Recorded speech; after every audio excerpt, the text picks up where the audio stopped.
Good morning.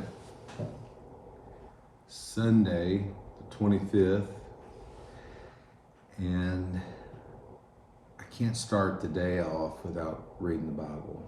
And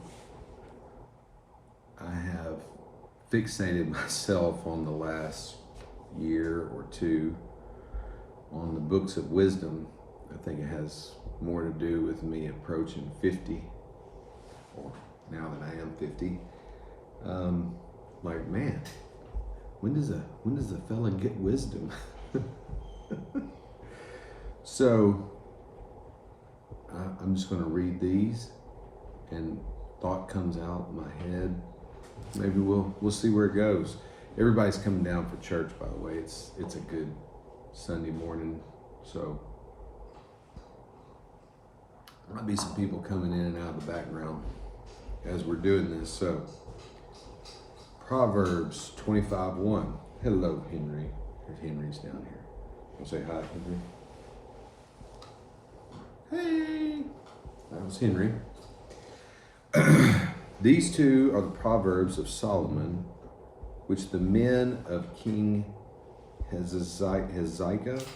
I haven't said a lot of these words out loud, so in my head, it's kind of irrelevant. The enunciation, how I pronounce the word makes no difference. Just call them men of King Hezekiah of Judah. Copied. It is the glory of God to conceal a matter, and the glory of kings to investigate a matter. As the heavens are high and the earth is deep, so the hearts of kings cannot be investigated. That's a tough one.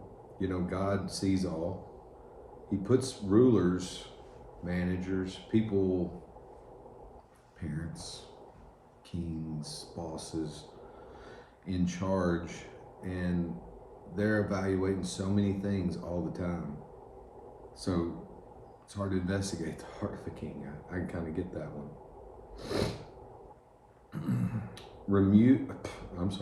Remove impurities from silver, and material will be produced for a silversmith.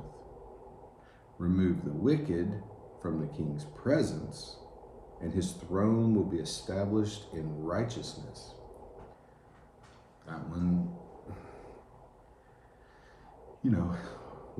one bad apple spoils the bunch kind of a thing. A little bit of cynicism in a group can just undermine the entire thing. So, yeah, remove the wicked from the king's presence. Don't boast about yourself before the king, and don't stand in the place of the great. For it is better for him to say to you, "Come up here," than to demote you in plain view of a noble. Boy, that's one of those. Don't rush up to the front of the line. Don't rush up to the podium. The music's playing. Oh gosh, I gotta sit back down. Wasn't for me. Yeah, it's definitely better to humble yourself. Don't be like, oh, they're all here for me. Anyway. Don't take a matter to court hastily. Otherwise, what will you do afterward if your opponent humiliates you?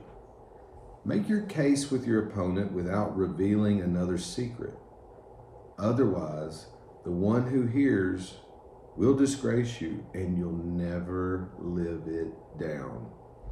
Boy, don't take a juvenile stance. Don't take a stance of some poorly thought out accusation to someone that has means, and that it's not going to be it's not wise. Trust me. A word spoken at the right time is like apples in silver settings. A wise correction to the receptive ear is like a gold ring or an ornament of gold. To those who send him, a trustworthy envoy is like the coolness of snow on a harvest day. He refreshes the life of his masters. I was talking to somebody yesterday, in fact, about reading philosophy or about reading the Bible, and what makes it difficult about reading the Bible sometimes, or philosophy, or trying to get into the mind of an author is lack of experience, life experience. So just in this passage alone, it says, is like the coolness of snow on a harvest day. That's not a typical harvest day. If snow were to fall, it's what is it? It's almost July. It's approaching July here in Tennessee. They harvested wheat about a month ago. They'll harvest corn, a couple of months from now. It's not going to snow during harvest time. So that concept gets lost. But you can imagine, maybe, if you've ever harvested anything again. If you've never harvested, if you've never gone out there with Tyler Smith and picked sweet corn, oh man, you want some snow. But it gets lost on you. Sorry. Moving on. The one who boasts about a gift that does not exist is like clouds and wind without rain. Boy, that's one. Just people want to make themselves, we don't want, nobody wants to feel left out. We want to, sometimes we wish ourselves into a place where it's not real. Don't do that. Be real. You're way cooler being real. Trust me. Way cooler. A ruler can be persuaded through patience, and a gentle tongue can break a bone. If you find honey, eat only what you need. Otherwise, you'll get sick from it and vomit. Seldom set foot in your neighbor's house. Otherwise, he'll get sick of you and hate you. I'm reading some of these together because they're meant to be kind of grouped. I love the one about if you find honey, eat only what you need. Wow. I mean, gluttony, the wise person maintains a rich perfume and has lots of abundance of things, which basically means is that, you don't eat everything that you make. You don't consume all that you find. You can. It's going to be too much for you. You'll just puke it right back up. In some form or fashion, trust me, that's not a good one. I like the one about seldom set your foot in your neighbor's house. Yeah. I love my neighbors. I'm thankful for them.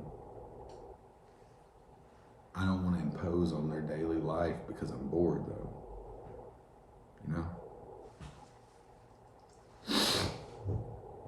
All right. A person giving false testimony against his neighbor is like a club, a sword, or a sharp arrow.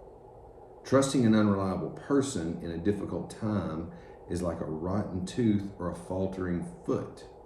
That whole parable right there is lost on someone that's below age of maybe having wisdom teeth pulled out. A faltering foot, that's definitely talking about someone that's middle-aged. It's hard to grasp some of these concepts. But I will tell you that the one about giving false testimony about your neighbor, it says it in here many, many, many, many times about your neighbor. I just referenced, one about staying out of their house too much. Your neighbor, the reason why the police go to talk to your neighbor, go to see about, is, they're the ones that live by you. They're the ones that trust you. They're the ones that observe you. So, if you speak poorly about, let me back up. If you speak falsely about the person that lives right beside you, they depend on you to, in just a little bit, to just be like, no, he would never do that. I've never seen him do or her do anything that you're describing. Or if you say, well, I think he's probably capable of that because I just think he's weird. That's not right. Don't do that. Anyway, singing songs to a troubled heart is like taking off clothing on a cold day or pouring vinegar on soda. This one I really love because I imagine the Israelites doing little volcano experiments like, ooh, look, Pompeii. Look at all them Gentiles covered. No, they wouldn't have done that. But they were doing science experiments back then, vinegar and soda. Been doing that for thousands of years.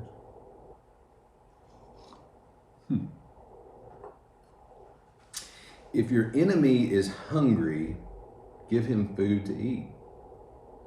And if he is thirsty, give him water to drink. For you will heap burning coals on his head, and the Lord will reward you. This is the best. Anytime that it refers to your opponent or your enemy, you don't want to back down. You don't want to destroy them. You want to lift them up. Most of us aren't fighting with knives and spears and arrows and shooting people. Most of us are fighting with our tongue. And most of us are using our weak ego to defend ourselves and not stand behind God. But if you just encourage somebody, or if you tell somebody that's done something, is doing crappy things to you, just try it. All you have to do is tell them hello and thank you. Those two words. Each time that something happens, you'll be rewarded. It's like a reward. The north wind produces rain, and a backbiting tongue, angry looks. You ever snapped at your wife, backbiting tongue? You get an angry look, I promise you. Better to live on the corner of a roof than to share a house with a nagging wife. Good news from a distant land is like cold water to a parched throat. A righteous person who yields to the wicked is like a muddied spring or a polluted well. It is not good to eat too much honey or to seek glory after glory. A person who does not control his temper is like a city whose wall is broken down. I want to jump right back up to one that needs clarification, in my opinion, because it's repeated in Proverbs in different ways numerous times. And I think men, husbands, use these verses to control and manipulate their spouse. Better to live on the corner of a roof than to share a house with a nagging wife.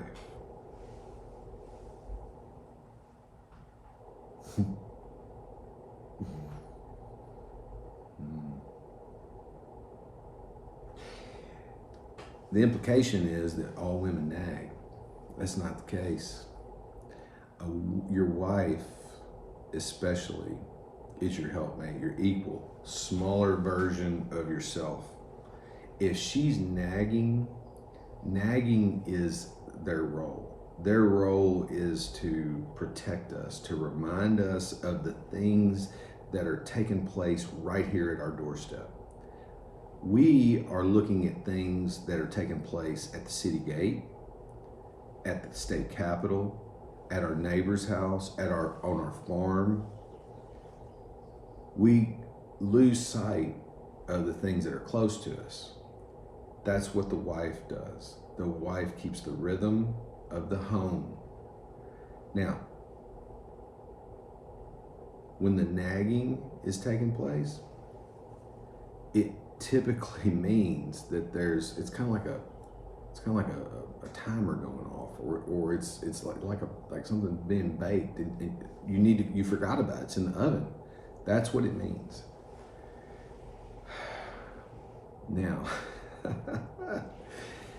you got to recognize the differences, but difference between nagging and, I don't know, some sort of something you did wrong. But that's why I read these every morning, so I can apply them to my day, so that I can think about the philosophy, so that I can gain wisdom, and that I can be better with my wife, my family, my organization, my church, my community, and remind myself that whenever I do misspeak, to go back and remove the impurities, remove the wicked, remove it. Whenever I follow it, it works. Anyway, happy Sunday. We're getting ready to go. So I like reading them out loud. I like the thought. So let me know what you guys think.